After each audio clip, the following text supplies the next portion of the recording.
All right, listeners. Now is a great time to talk about a new partner of ours here on Acquired, Legora, the agentic operating system that is redefining how the world's best legal teams work. Yep, it's sort of obvious that AI is going to completely change the legal industry. I bet most of you listening have dropped a contract into some sort of AI chatbot out there. Legora took that insight and asked the question, what if you really built something with that power from the ground up for the legal industry? So the founders did exactly what great founders do, operate with obsessive customer focus. They embedded inside a massive law firm for months. They sat with the lawyers just watching how the work really gets done. And that's how you get features that customers love, like tabular review, where you drop in a folder of hundreds of contracts and it pulls every key term into a grid a lawyer can actually work with. Legora's bet here is interesting. Since it lets each lawyer handle more complexity, any given person can increase the quality of their work and do higher value work. And this means that the pie can grow even as each individual task takes less time. And they recently launched Legora Agent, offering greater intelligence and performance. The agent lets lawyers set an objective. Then it can handle the planning and the execution and delivery of the final product. Legal teams get to maintain full control and transparency since they're still involved where judgment is required. And Legora works where you already work. You can use it within Microsoft Word while redlining or drafting.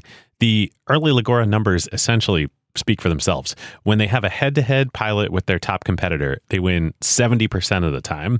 Legora now has over 100,000 lawyers on the platform from 1,200 legal teams in 50 countries.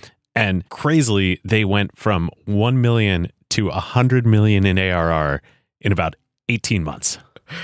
Truly insane numbers. And that is the real test. Plenty of things demo well, but the question is whether a busy associate actually reaches for it during crunch time, or whether a partner trusts it before going into a conversation with a major client. If your legal team wants to check it out, whether you're a law firm or you're in-house at a company, you can learn more at legora.com/acquired and just tell them that Ben and David sent you. Who got the truth? Is it you? Is it you? Is it you? Who got the truth now? Is it you? Is it you? Is it you? Sit me down, say it straight. Another story on the way. Who got the truth? Welcome to the first episode of Acquired. I'm Ben Gilbert. I'm David Rosenthal. And we're your hosts. We've recorded a pilot before this, but I'm not sure I'm comfortable letting that see the light of day. So this is our first real episode for the world to hear.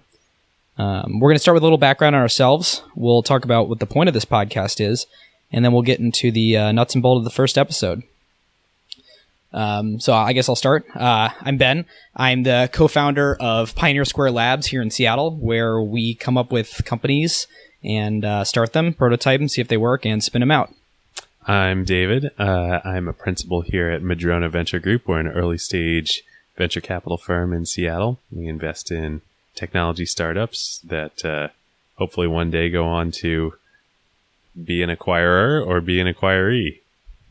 Yeah. So it's funny. This podcast was something David and I were thinking up while we were out drinking, and as all good podcasts start. And we kind of came to the conclusion of like, all right, let's try and make a list of companies that have been acquired where it was actually beneficial for the acquirer. And I think that there's so many examples of the opposite of like, boy, that was a huge write-down. That was embarrassing.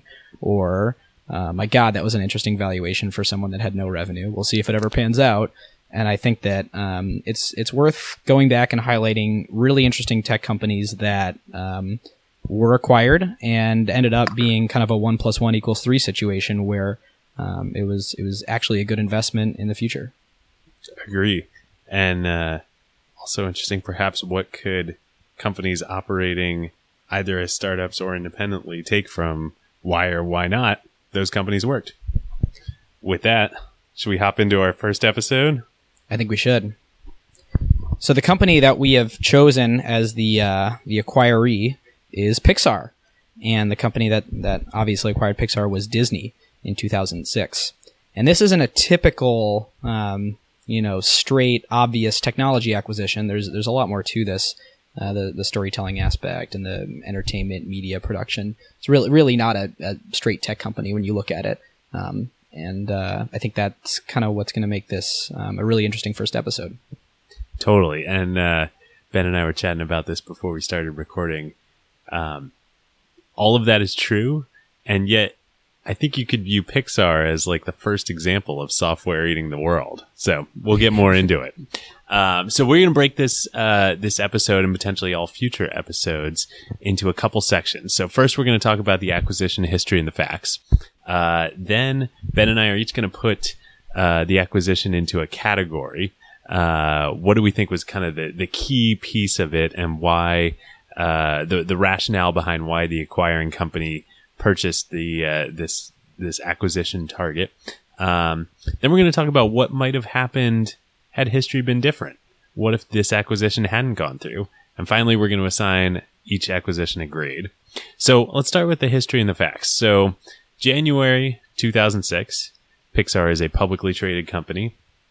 Disney announces that they are acquiring it for $7.4 billion, estimated roughly 45 times estimated Pixar earnings for that year. Disney and obviously Pixar changed forever since. And famously, that is the day that Steve Jobs became the largest single shareholder of Disney stock, which Yep. Lorene Powell Jobs still holds as part of the estate. Led to a long relationship between Disney content and Apple technology products. Yeah, super interesting. That's probably outside the bounds of this episode, but one thing when we were planning for this episode we didn't even think about is kind of ancillary benefits there of cooperation between Apple and Disney and revenue it created for both companies. Totally. And so as we were researching kind of the background and history here, one stat that jumped out to me that I thought was just so cool, especially since we're focusing on technology acquisitions in this podcast. Pixar IPO'd in 1995. You know what else IPO'd in 1995? Netscape. Which do you think was the bigger IPO? Well, you're positing the question, so I'm going to go Netscape. You would be wrong. Really? Pixar was the largest IPO of 1995, bigger than Netscape. Wow. That's not one that the history books often refer to. And I think if my memory's right, also ended up being the larger acquisition than Netscape. Pixar being $7.4 billion, and I think Netscape was, I could be wrong here, but around $3 billion-ish. Is that to AOL? I think so. In the future, when there's actually people that listen to this podcast, we could totally have a chat room and they could be correcting us in real time. This could be great. But since David and I are both holding microphones and I haven't ordered stands yet, we'll leave the Googling to our fair readers. But I thought that was just totally cool, right? Like, Yeah. Here's this technology company being bought by a media company, much like Netscape was bought by AOL, which was then merged with Time Warner. And here is this technology company that ends up being both the largest IPO in this banner year and one of the most important acquisitions of all time. All right, listeners, now is a great time to tell you about a longtime friend of the show, Vanta. AI has scrambled the whole security picture. It used to be that you proved that you were secure once a year, an audit or a static PDF, then everyone would nod and you're done. But in an AI-first world, that doesn't hold up anymore. Yep, your risk surface changes every week now. A vendor turns on an AI feature or someone writes in a new model without telling IT, and your posture is different than it was last week, let alone at your last audit. Vanta's own research found that around 70% of companies have this quote-unquote shadow AI running with no security review at all. Right. And that's where Vanta comes in. They're the leading agentic trust platform, meaning they've built the thing that closes the gap. And the way that they close that gap is Vanta Agent. Think of it as a GRC engineer, that's governance, risk, and compliance, except that it's software and it doesn't sleep. It finds the issues, drafts the fixes, and cuts the time that you'd spend on vendor assessments in half. In half! Which is exactly why more than 16,000 companies today run on Vanta. Companies like Ramp, Cursor, and Snowflake all stay audit ready and catch the risks that crop up between audits across every vendor, every AI tool, the whole environment. And that's the real value. Trust has to be continuous now, which is why Vanta automates your security, your compliance, and the work to earn and prove trust. We're huge fans of Vanta over here, and literally hundreds of acquired listeners have become Vanta customers at their companies over the years. So you can get $1,000 off Vanta at vanta.com/acquired. That's VANTA.com/acquired for $1,000 off, and just tell them that Ben and David sent you. So, after the acquisition in 2006, Disney and Pixar, Disney Pixar, as it was rebranded, has since then released several films. I believe, let's see, the list is Cars later in 2006, Ratatouille, WALL-E, Up, Toy Story 3, Cars 2, Brave, Monsters University, and Inside Out. Just going on box office stats alone, so if you take worldwide box office for those films and subtract out production budgets for those films, now that's not the total story on profits. You know, of course, there is both on the revenue side, additional revenue from merchandise, from DVD sales, from streaming, and especially as part of Disney Theme parks. And then there's additional costs, both in the COGS for those items, but also in marketing costs, both for the film and otherwise. But just going with the numbers that we have publicly available, those films since the acquisition have made just about $7.5 billion in revenue and about $4.5 billion of profit. So 10 years later, here we are, $4.5 billion of profit based on a $7.4 billion acquisition price. It's kind of interesting. I mean, there's tons and tons of other ancillary benefits aside, but we could have a 15. The pace of their profits per film is accelerating, so we could have a 15-year payback period on the acquisition. And I think we'll kind of get into this a little bit more, but just kind of looking at the spot that Disney was in, the spot that Pixar was in, if you could go to Disney exec at the time and say, it's going to be 15 years before you really start seeing profits on top of this acquisition, but look at what Disney has been historically, the powerhouse of incredible animation and sort of the source of magic for children and adults alike, and kind of what happened to that since Toy Story 1. I mean, Pixar had the monopoly on magic and for creating the most successful, incredible films in animation. And I think that, is Disney sort of reacquiring its roots. And to me, that the 15-year price tag for that isn't too bad. Totally. And I think this is a great seg into the next section of our episode, which is, how would you categorize this acquisition? And some of the categories that we'd identified are, is this about people? Is this about technology? Is this a product that the acquirer is buying, a business line, or is it something else? Yeah. It's funny. There's certainly a people element, but it's not like they were repurposing these people on something. I think in a people acquisition, you typically talk about, they wanted the really smart people to go to work on existing products with existing customers. That's certainly not the case, except with one specific person we can call out, and probably other people we don't know about in the organization. Technology, there's something there, but Pixar started by it being a pure technology company and not having any animated films out there. They were just producing the Pixar computer with RenderMan software on it, for the ability for Lucasfilm and then for others to do 3D animation. And that's and I think this is, before we render judgment on what category we'd put this acquisition into, I think that's a really important point that it's worth discussing. Like, Pixar is a technology company.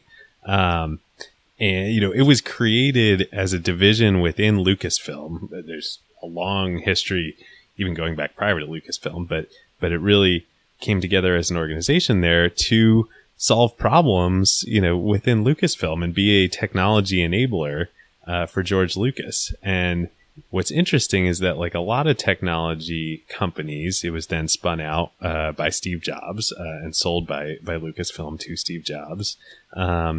And like a lot of technology companies, it started really small with what it could do with computer animation. It made short films.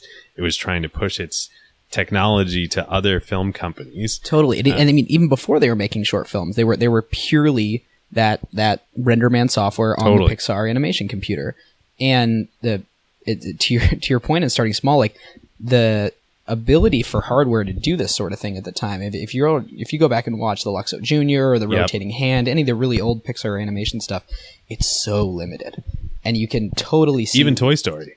Oh yeah, Incredibly there's no limited. faces in Toy Story. There's no human faces because it was too sophisticated at the time. And People they just talk punted. about big technology companies starting as toys. I mean, literally, Pixar didn't start with Toy Story, but their first big hit was toys. Yeah.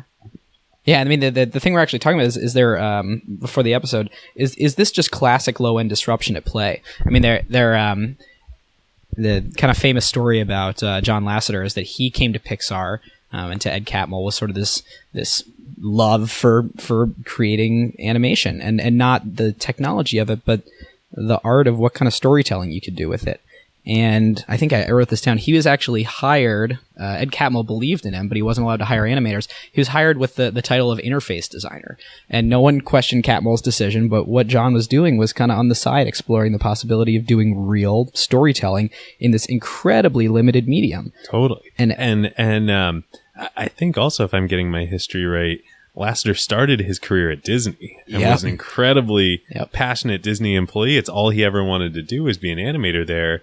And he was fired because he was espousing this new technology, this computer animation, which people didn't believe would be capable of being part of the Disney way. It's so interesting to think about, thinking about what we look at today that we laugh off as like, well, that'll never be good enough. That tech isn't, I mean, that's laughable. How could you ever take that rotating hand and rival the power of Beauty and the Beast with that?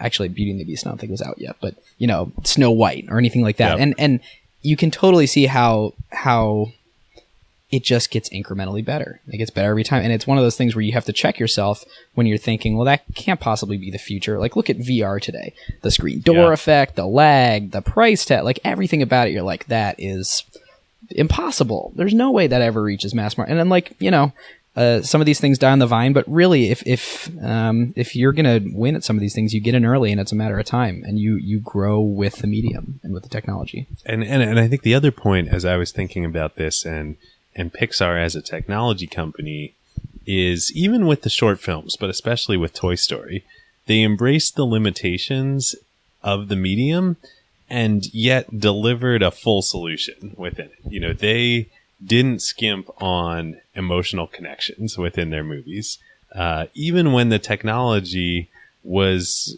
arguably inferior to both live action and traditional animation. They were able to deliver incredible emotional experiences. And I think those are just hallmarks of all technology companies that are operating in new spaces and at the bleeding edge. It's cool to think about the things that they intentionally did because they would fit well into that medium. I mean, you look at it at Toy Story or Luxo Junior. I mean, these things were basic shapes. A ball where you could easily map a pattern onto it that's rolling and the lamp jumps on it. It's because it's so easy to render a sphere. And you look at Brave. I mean, it took them 25, 30 years to do something like Brave, where they had to do this fierce, incredible hair, or Cars, where they had, thousands, tens of thousands, hundreds of thousands of vehicles flying around in the background and all this crazy stuff. They knew that, or maybe John knew, the team that was there early knew that the important thing was really communicating that story and picking whatever kind of visual representation they needed to fit the medium to still deliver that complete solution, as you put it. Yep. So that would argue that the technology, clearly a critical part of Pixar. Critical, but, that Pixar was kicking the crap out of DreamWorks. I think that the computer animation hadn't become commoditized per se, but they weren't the only ones with it. Yep.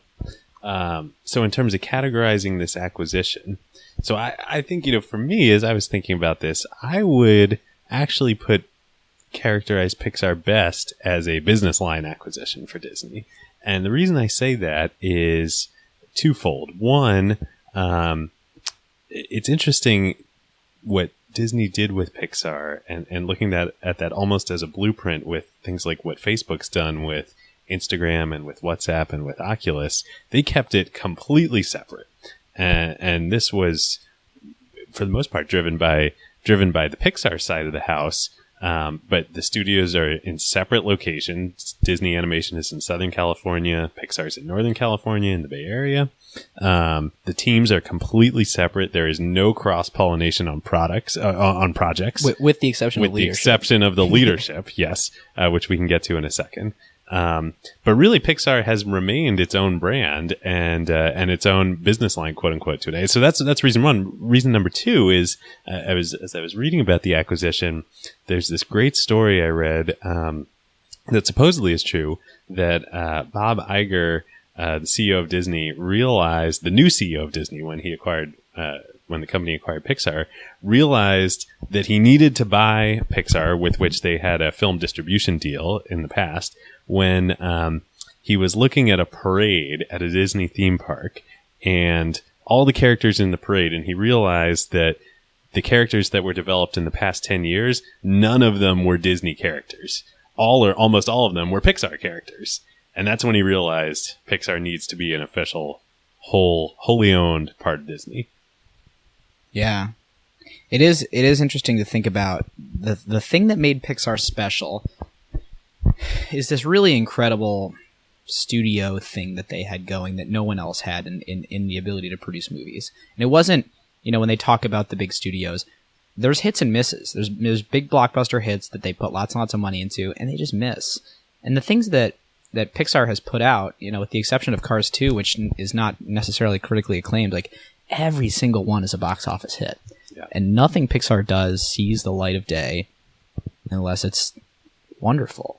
I mean, there's this emotional connection for kids and adults alike, and it's something where, they have this really intense internal process where I think 3 or 4 directors over the course of their history have been fired in the middle of projects. They have this really incredible review of the kind of Pixar brain trust sitting around reviewing milestones and watching early screenings. They have talent development where if there's a young promising director coming up, they do a short first and they kind of prove themselves in the super signature shorts that Pixar does.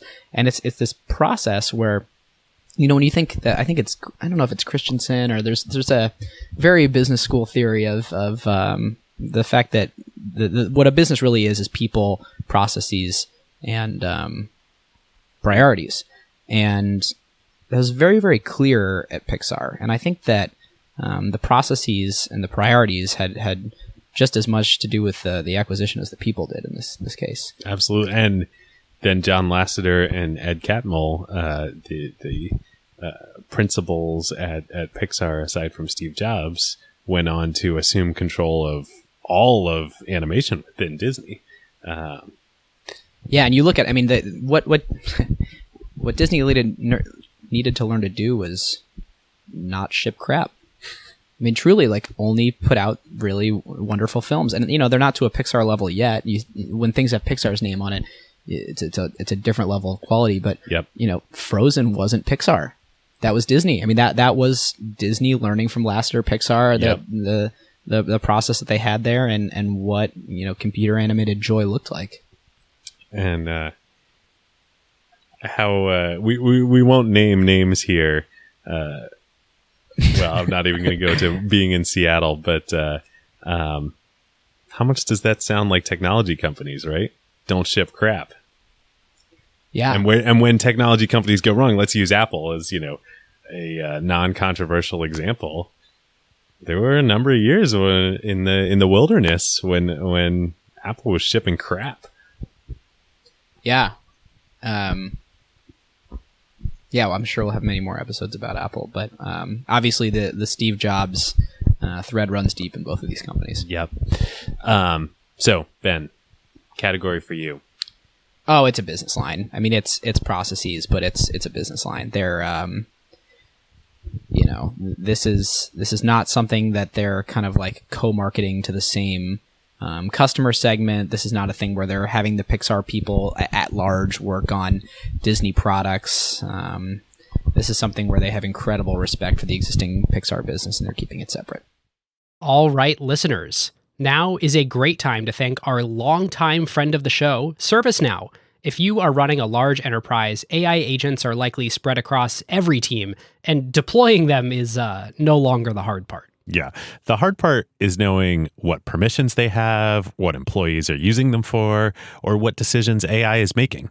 AI security for an enterprise at scale is not a small concern. Like, the risks are real. Exactly. And the challenge with AI is governing it, securing it, measuring it, and making sure that it actually delivers value. That is why ServiceNow built the AI Control Tower. Yep. AI Control Tower gives enterprises a single place to see, manage, govern, and optimize AI across the entire business. And it works with any AI, not just theirs. Every device on your network, every permission across every system, every AI agent visible and secure in one place. And ServiceNow can do this because they've spent more than 20 years building the operational backbone of the enterprise, the workflows, governance, approvals, security controls, and institutional knowledge that power how work actually gets done across IT, HR, customer service, finance, and security. ServiceNow already runs more than 100 billion workflows annually and trillions of transactions for more than 85% of the Fortune 500. So when companies need a place to govern AI at enterprise scale, they're building on a platform at the center of how their business already operates. And in a future that isn't going to be one AI, it's going to be thousands of AI agents working across every function of the company. But the question is, who's managing them all? So if you're trying to turn AI ambition into real business outcomes and make it work safely, securely, at scale, go check out servicenow.com/acquired and tell them that Ben and David sent you. All right, let's move on to, I think, a very interesting segment of our show, which is what would have happened otherwise? Let's say Disney didn't buy Pixar. Where would we be standing today? Or where would they be standing today? Well, We'd probably still be right here in Seattle. I wouldn't be worried about Pixar, but I would be worried about Disney. I think that Pixar probably wouldn't have grown like it has, having distribution into Disney's theme parks and a much more significant marketing budget behind it. But they had a passionate following, and there was no small following. They were grossing over $100 million each film. Well over $100 million. Yeah, actually, I think we just looked it up. $400 million. And Inside Out, most recent, was profit or gross. Inside Out had revenues at, I think, $800 million. Yeah, so Inside Out, which is, I believe, still in theaters. Some theaters, yeah. I tried to watch it this weekend on my Apple TV, and I couldn't. So it's not on streaming it's in yet. that weird... That is a weird period. So there's like this time where no one's allowed to watch it on anything. Total aside here. X number of years from now, with X being like well less than 10, we're going to laugh at that. That is going to be ridiculous. Like, I was talking with my wife about this the other day, and I was like, when we don't have kids yet, but someday, hopefully we'll have kids, and, they'll become culturally aware at some point, hopefully. And, one day Jenny and I are going to be talking about television, and our kids are going to look at us and say, "What's television?" Yeah. Total aside there. It's wild. So Inside Out, which is still not, run its course, has grossed in worldwide box office over $800 million, had a $175 million production budget, so over $600 million in profit. Wow. Yeah, I mean, so there's Disney magic there that... Yep. We can't say that's all Pixar, but really, I think Disney was a little bit lost. Had a new CEO who had a clear vision, and I think that I'd be a lot more worried about Disney than Pixar. So what I'd say about this, two things. I think on the Pixar side, this really is a good example of, the actually working in practice the rationale that a lot of leadership teams of acquired companies will say, which often sounds hollow, which is that going with the acquirer will give you the scale to have an impact at the level much faster and much bigger at a level that you couldn't do standalone. That's in so many blog posts. Totally, right? But here, I think it's really worked. You know, I mean, Cars Land. Cars, I don't know if Ben, if you've been to Disneyland recently. I've been twice, I think, in the past couple of years. All you guys out there, if you haven't been to Cars Land at Disneyland in LA, you got to go. It's amazing. I'm booking tickets. And Disney spent $1 billion, over $1 billion, creating Cars Land. None of that would have happened if Pixar weren't part of Disney. So that's that side. And then I think on the Disney side, what's super interesting is that this kicked off really not just a transformation of Disney animation, but a whole transformation of how they thought about their IP and their entire film business. So since Pixar in 2006, they then acquired Marvel in 2009. And you only need look at, you know, the Avengers and Iron Man and Thor and Captain America and all of those movies and arguably, superhero fad that we've been in recently, but they've made a ton of money from that.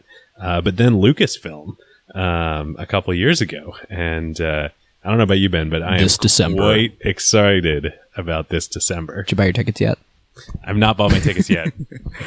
It's interesting. They really have put together a playbook for how to take a hugely successful franchise with a big following and people that grew up on something and just has a special place in people's hearts and really just turn it into a machine. I mean, you look at the amount of Star Wars. I mean, there's obviously 7, 8, and 9, but there's other films that are coming out. There's new video. I mean, they've totally reinvigorated the franchise and taken the love of that fan base and turned it into something that, you know, is like something. It's a uniquely Disney asset is their ability to amplify a franchise. Yeah. And what they've done with both Marvel and Star Wars, I think that Disney learned a lot from buying Pixar.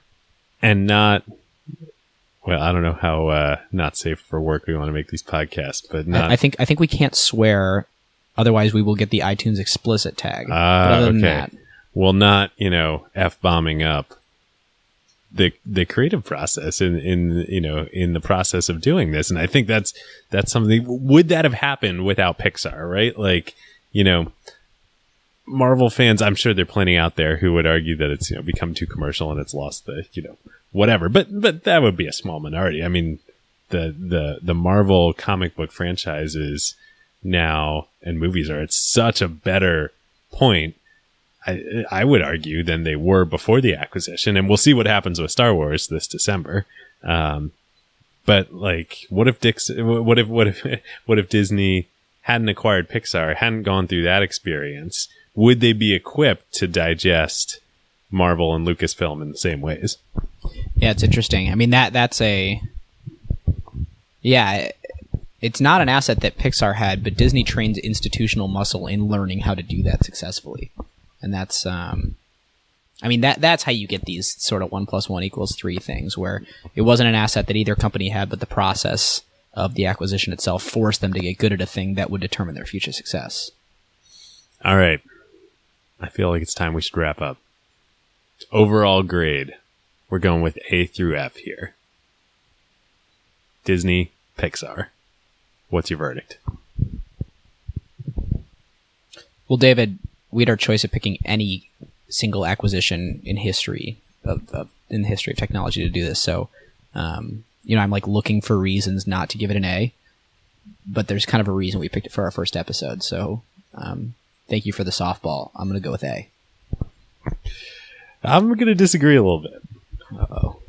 So, and I think this illustrates just how hard M&A is overall. It's been 10 years since Disney acquired Pixar. Of course, for all those reasons that we were just talking about. Incredibly successful, has transformed Disney in many ways. No brainer that this was a great acquisition by Disney. On the other hand, you look at this financially, they spent $7.5 billion for it. Now, they've probably, when you account for everything, which only the internal teams in Disney can, and even then probably not fully, they've probably made that back, but it's been 10 years. So financially, and I contrast that with in 2006, Facebook was 2 years old at that point. And now what's Facebook market cap? I don't know. Whoa. So every acquisition is unsuccessful because it does not match the growth of one of the greatest technology companies of all time. Yes. Let's track the public markets as a. I mean, like I'm self-justifying myself here why I'm more excited about being a venture investor than I am about being working for M&A teams in public companies. Nothing wrong with working at M&A teams in public companies. So I guess where I'm going is I would hope that to get an A, something would have to be just such a grand slam on all levels that everybody can retire and be career making. And what's interesting is that even this, which is, we picked it as the first acquisition of our show, it's hard to get much better than this on all levels. And yet it's not totally clear that this has just turned into an incredible, cash flow decision. As opposed to a investment in Facebook in 2006. You give it a grade, and then I'll make a point. I'm going to give it a B+. Oh, Maybe A-. we have pluses and minuses, guys. B+/A-.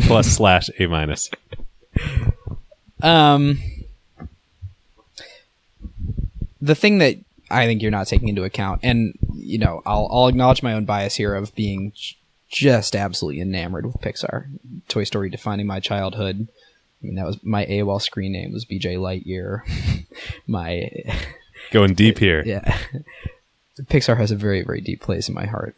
All that said, I think the thing that is not factored into the financial decision is, and actually we don't really ever know what it would look like otherwise, but the long-term success and health of Disney. I mean, what would that look like without Pixar? What does Disney look like 20 years from now without Pixar? Well, and here's a question which we answered in the what would have happened otherwise. But is there a Pixar land? If there's not Disney Pixar. Get Cat Mall on the phone. All right, with that, thanks for tuning in. We'll see you next time. Have a good night, guys. Who got the truth? Is it you? Is it you? Is it you? Who got the truth now? Huh?